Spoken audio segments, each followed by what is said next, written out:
à tous, j'espère que vous allez bien. Alors, comme promis, après la chronique scientifique de David Koch, je ne sais pas si tu l'as vue, elle passera juste avant toi. On a parlé de l'ARN messager justement parce qu'il y a toujours un peu de mal encore. Donc, c'est vrai que je fais un peu de communication pro-vaccin, mais De pédagogie. je trouve que c'est important parce que tu vois comme on est arrêté aujourd'hui dans tout. Il y a plein de gens qui disent qu'on nous prive de nos libertés, mais en fait, quand tu es vacciné, tu retrouves quand même pas mal de libertés. Et je trouve que c'est important, donc je le redis, vaccinez-vous. Bref, bon. On retrouve Lilian pour la chronique littéraire, parce qu'il y a une tonne de bouquins qui sortent cette année, c'est un truc de fou. Alors, comme toujours, en fait, voilà, on arrive sur la rentrée littéraire, la rentrée, et là, c'est l'avalanche. Alors, je fais juste une petite aparté pour te féliciter sur ta dernière chronique littéraire, qui est, ma foi, bien réussie. J'ai presque eu peur que tu n'aies plus besoin de moi, et là, j'ai... Ah non, j'aurais toujours besoin de toi. Non, parce que ce qu'il faut savoir, c'est qu'il y a quand même beaucoup de livres que tu m'avais donnés à lire il y a quelques mois, et puis tu sais, ça s'entasse un peu sur ma table de nuit, et puis bonjour Loulou, et puis en fait j'ai pas toujours le temps, mais en fait cet été effectivement j'ai coupé mon téléphone et du coup j'ai gagné vachement de temps, et je te remercie parce qu'il y a plein de bouquins, j'aurais pas eu l'idée de les lire, donc et j'ai lu quand même des pépites, donc là je me dis voilà, il y a des vacances dans 2 mois, tu vois, donc je vais préparer mes prochaines vacances. Donc effectivement, il y a énormément de bouquins, il y a le Goncourt, il y a le prix Renaudot, bon, j'ai vu pas mal de listes. Bien sûr, la rentrée, c'est toujours l'antichambre des prix qui vont sortir entre octobre et décembre et qui seront de parfaits cadeaux à mettre sous le sapin et dans la hotte du Père Noël. Et là, on commence à découvrir ceux qui vont pouvoir prétendre au prix. Et ils sont nombreux et nombreuses, surtout nombreuses. Ouais, il y a beaucoup de choses. Bon, moi, j'ai déjà lu le Christine Angot. Bien sûr. Sur l'inceste, on en parlait. Voilà, on en parlait. Donc, du coup, voilà, c'est dur quand même parce qu'en ce moment, on a vraiment l'impression que la parole se libère. Et du coup, il y a beaucoup de livres qui parlent de ça. Depuis le roman de... Comment elle s'appelle, Kouchner Alors, il y avait Springora qui avait beaucoup fait parler d'elle. Voilà, ça c'est sûr. Sur des relations très jeunes avec un auteur, etc. Et là, on est toujours Ouais. dans la libération de la parole féminine, dans retrouver, comment dirais-je, voilà, les femmes s'expriment et essayent de reprendre de droit ce qui leur appartient. Donc Ouais. c'est bon, Donc, mais forcément, c'est beaucoup. Ouais, parfois c'est violent quand même. Hein. C'est violent. C'est violent. Alors, écoute, on y va. Alors, Isabelle Sorrente, je vois. Alors, tu m'en as parlé parce qu'elle vient à Annemasse, mais exact. Je crois que j'aurais pas la possibilité. J'ai acheté plein de bouquins d'elle que j'ai pas encore lus, j'avoue. Alors, elle sera présente, elle a écrit plusieurs livres, elle sera présente le 15 septembre à la rentrée littéraire de mes amis de site, mes Alors, ex-collègues. l'émission, elle sera diffusée un petit peu plus tard. Donc, Okay, voilà. Pas de souci.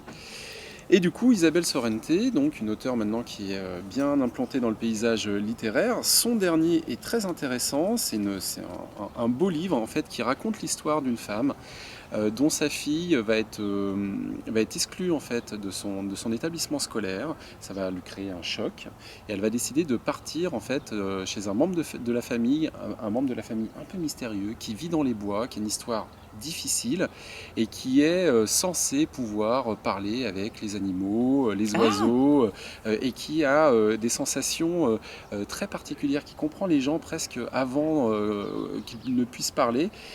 Et on va découvrir le passé de cet homme, et cet homme en fait était un malgré nous, donc il a été enrôlé dans l'armée allemande malgré lui en fait pendant la Seconde Guerre mondiale, et ensuite il a été capturé et il est parti dans un camp en fait d'enfermement, un camp russe. Et voilà, on va découvrir la sensibilité de cet homme et il va y avoir une relation bien sûr entre cette jeune fille et ce vieil homme qui est très très joli. Voilà. Isabelle Sorrente, elle a une écriture très fine, hein, très sensible. Ouais, alors j'ai vu, elle a écrit un truc qui s'appelle les sorcières, ou voilà, donc que j'ai pas encore lu. C'est très féministe, c'est pas mal d'engagement, non? Oui, ça c'est sûr, elle a une plume très féminine.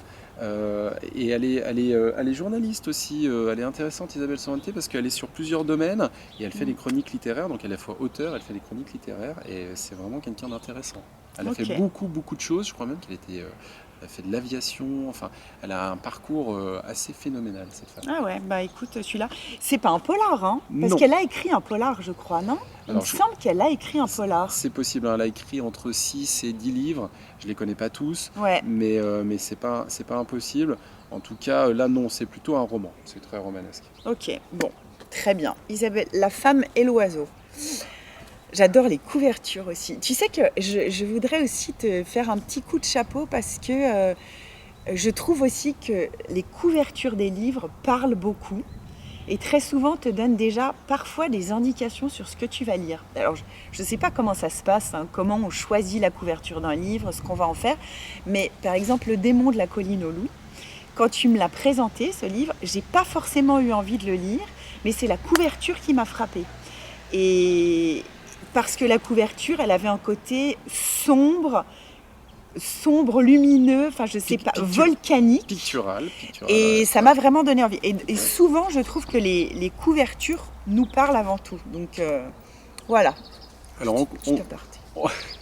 mais aparté importante, car dans toutes ces productions, il faut bien pouvoir se démarquer. Bah ouais. Ça peut être un nom forcément connu, mais ça passe souvent en fait par la couverture. Donc Ouais, c'est et tu pas te dis, tu anodin ce que regardes, tu tu dis. es attiré comme ça, et après ce que tu vas voir derrière, voilà. Autre destin féminin et plume assez connue. Alors, je vais avoir du mal à prononcer son nom, mais je vais me Bon, lancer quand j'essaie. même. Tong Kong. Voilà, je dirais Valérie Tonkiong, qui est une auteure assez connue de J.C. Lattès, hein, qui écrit pas mal, hein, au moins un livre par an. Et là, son dernier, eh bien, c'est un destin féminin aussi. C'est une femme qui a bien réussi dans la vie, qui a construit sa vie pierre par pierre, qui est très dans le contrôle, qui cherche à ce que rien ne dépasse et rien ne se casse, mais son fils va commettre peut-être une erreur, peut-être un crime, on n'en sait rien. En tout cas, je ne vais pas le dire au début. Ouais. Et elle va se battre pour le faire disculper, mais ça va faire effondrer son royaume, son univers. Et donc on va suivre cette femme qui ne lâche rien. C'est un beau livre aussi, Je connais pas assez du fin. tout. Je connais pas du tout. Donc elle a écrit des romans qui étaient plutôt connus ou... Oui. C'est une valeur sûre en fait de l'écurie J.C. Lattès. C'est un peu l'équivalent au féminin d'un Grégoire de la Cour entre guillemets. Ah oui, d'accord. Et elle était dans le pôle position un peu de la Cour. Comment elle s'appelle cette auteure aussi dont on avait beaucoup parlé, qui était venue de Vigan.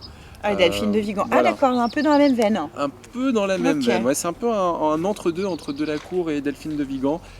J'espère qu'elle ne regardera pas cette chronique parce qu'elle sera peut-être pas d'accord. Mais en tout cas, c'est comme ça que je la situe. T'as lu Les Enfants sans roi? Eh ben non. Pas encore. Eh non. Bon. Marc Duguin. Alors figure-toi que Marc Duguin, je connais, mais je ne sais pas si j'en ai lu.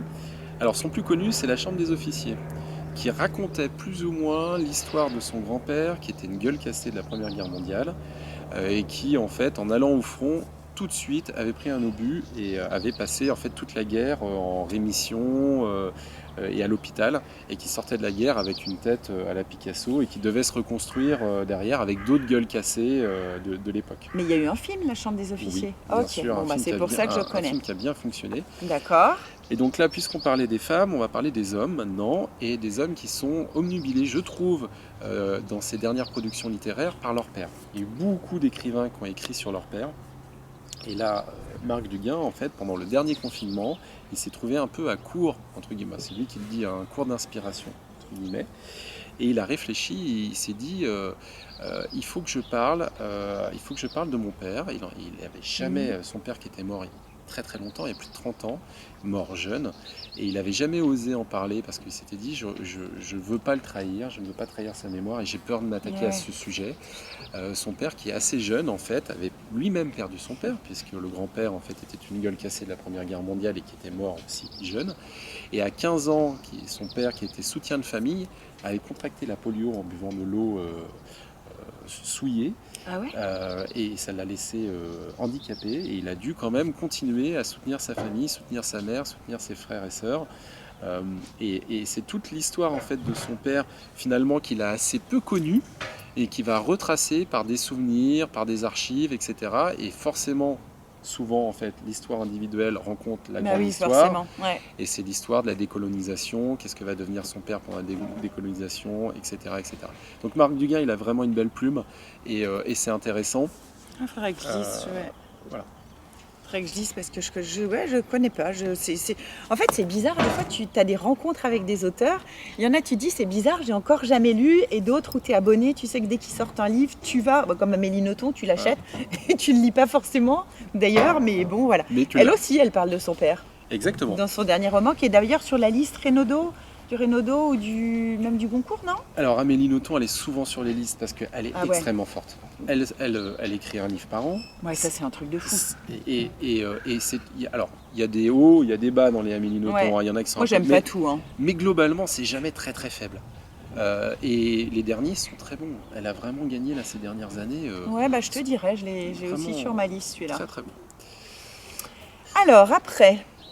Alors, Sorche Chalandon qui est journaliste à l'origine et qui, il y a quelques années, avait sorti un premier livre sur son père qui s'appelait Profession du père. Son père était quand même assez extraordinaire dans le sens où il était mythomane. Et quand Sorche Chalandon était enfant, son père lui disait qu'il était agent secret, qu'il chantait dans un groupe extrêmement connu, mais qu'il avait dû partir parce qu'il avait séduit la chanteuse, etc. Et lui, il le croyait forcément. Hein. Son père était mythomane et violent, extrêmement violent. Et donc il a écrit un autre livre qui est là pour le coup plus romancé, qui n'est pas pas vraiment autobiographique, mais il a compris il y a quelques années en fait que son père était un collaborateur. Et son grand-père, quand il était enfant, lui avait dit, tu sais, très énervé, lui avait dit, tu sais, t'es un enfant de salaud. Et enfant, il n'avait pas compris en fait ce que ça voulait dire. Et il est tombé sur une photo de son père en costume nazi, pendant la Seconde Guerre mondiale et à Lyon. Et là, il a essayé de comprendre ce qui se passait. Et donc, il imagine quelque chose d'un peu bizarre, où il se dit, il va au procès de Klaus Barbie, et il emmène son père. Dans les spectateurs, il se dit, mon père va se révéler. En fait, je l'emmène là pour qu'il se révèle enfin et qu'il me dise la vérité, et qu'il arrête en fait ses mensonges et qu'il arrête de se cacher et qu'il le mette devant la vérité, quoi. Exactement. Et il l'imagine parce que ça s'est pas passé comme ça, mais voilà, il en crée un roman, et il met fin en fait à cette histoire familiale qui était extrêmement difficile. Et son père, voilà, est passé par tous les... Alors, ce qui est bizarre, c'est quand tu dis mytho, il raconte qu'il est agent secret. En plus, quand tu es agent secret, tu le dis pas. Voilà, c'est bizarre. C'est... Donc, mais quand on est enfant, on a quand même tendance à vouloir croire ses parents. Bah ouais, tu m'étonnes. Donc, ok, ça pareil, je connais pas. C'est bien parce qu'aujourd'hui, tu m'as fait une sélection. Évidemment, je vais tous repartir avec. Hein. Mais de livres, ça non plus, je connais pas. Alors déjà, la couverture, je la trouve jolie. Oui, elle est jolie. Elle fait enfantin. C'est ça. Elle est très simple, enfantin. Alors le récit qui est contenu dans ce livre, pour le coup, ne l'est pas.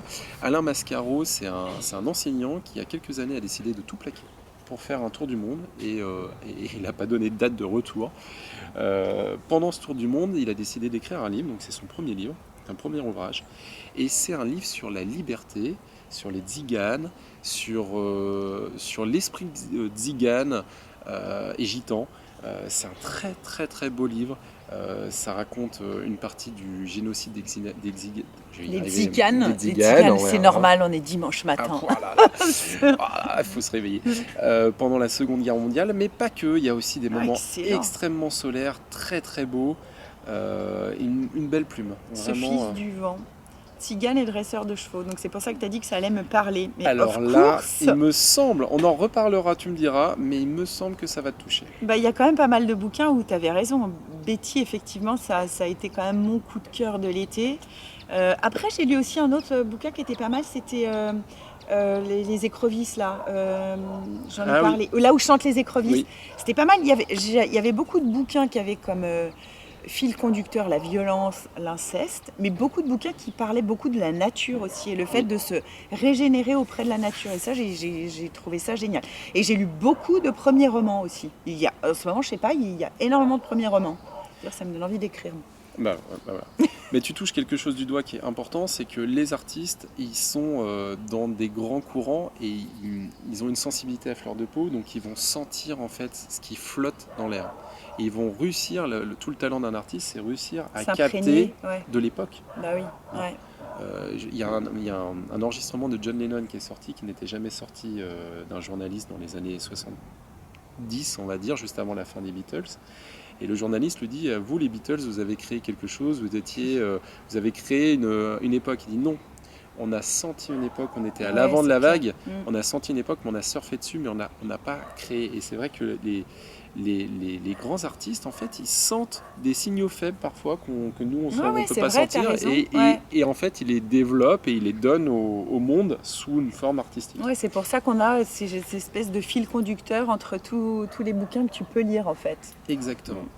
Alors là, c'est mon petit chouchou. Je lis extrêmement peu, je confesse, de littérature africaine. Je suis très peu connaisseur de littérature africaine. Et celui-ci, je ne sais pas pourquoi, quand je suis allé chez le site chercher des services de presse, comme on appelle ça, souvent ils en ont en fait avant les sorties, ils ont ces livres avant les sorties officielles.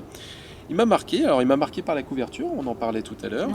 Et puis, je sais pas, le titre CAF 72, enfin, il y a tout un tas d'éléments qui m'ont sauté aux yeux. Et alors je suis assez content parce que là, je pense que j'ai eu le nez fin, parce qu'il a eu le prix Voix d'Afrique, un premier prix, qui est décerné à des écrivains africains qui ont quelque chose un peu différent à raconter. Alors qu'est-ce que c'est CAF 72 ?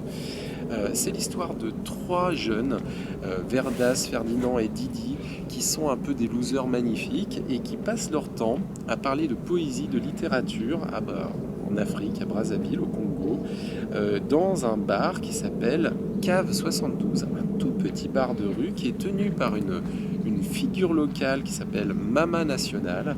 Et ces 3 jeunes qui sont un peu désabusés parce que le pays est tenu par un guide, alors on l'appelle le guide, hein, c'est une espèce de dictateur qu'on voit jamais, on ne sait pas trop où il est, mais tout le monde en parle. Et ces 3 jeunes qui sont un peu désabusés, qui font rien dans la vie, ils vont se retrouver au centre d'un complot, d'un pseudo-complot qui vise le guide, hein, on va dire, le guide du peuple, et ils vont se retrouver entraînés là-dedans. Alors c'est très joli parce que c'est plein d'humour et c'est cruel. C'est ça, pour définir le style de ce livre, à la fois on rit et à la fois parfois on rit jaune, parce que ce qui est décrit... C'est trop dur et c'est pas possible que ce soit si dur. Voilà, c'est ça. Et puis ce qui est décrit, c'est la réalité de beaucoup de pays africains, mais avec beaucoup de légèreté, beaucoup d'humour, beaucoup de couleurs, beaucoup de soleil. On sent soleil, et les mots qui sont employés sont des mots aussi très goulurants, qui passent bien. L'auteur est slammer aussi, hein, donc il a un rythme, on sent qu'il a un rythme donc dans ça son doit écriture. être une écriture particulière. C'est chantant, je trouve. Ah ouais. Et puis Skin Gachurien, elle est très sympathique. Je l'ai contacté sur internet, il m'a répondu. En ce moment, il fait une résidence d'artiste à Paris.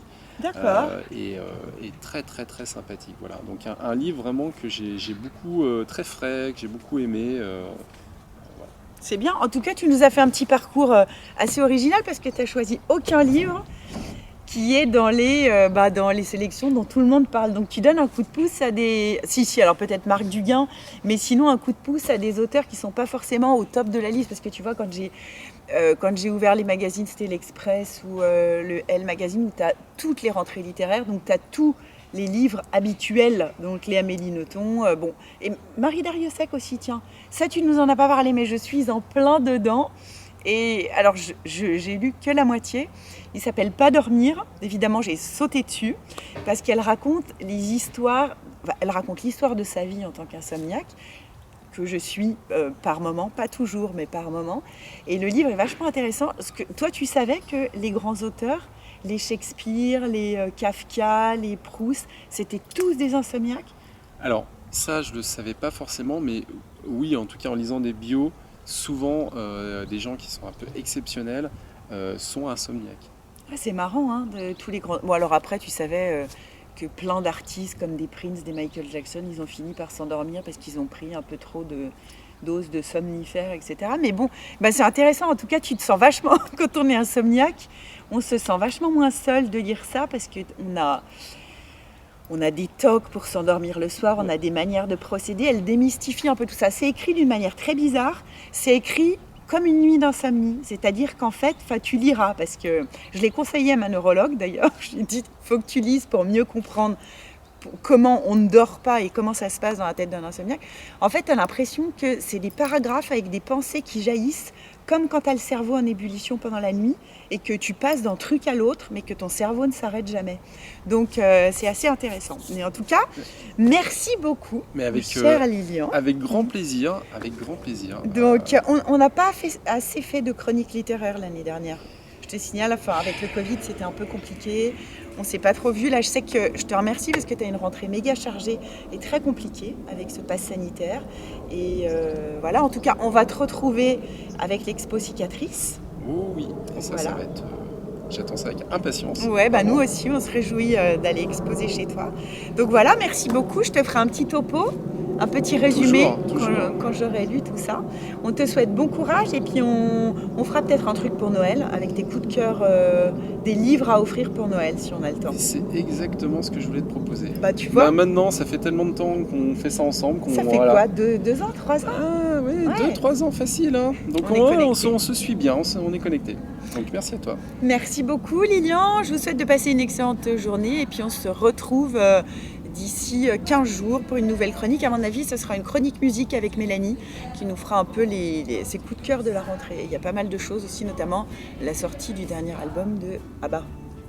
Tu savais ça? Et bah évidemment. ABBA is back, j'ai écouté ça tout l'été en Grèce. Ah bah oui, je savais. Mais bon voilà. Allez, bonne journée et à très bientôt, salut. Salut. Profite de chaque instant.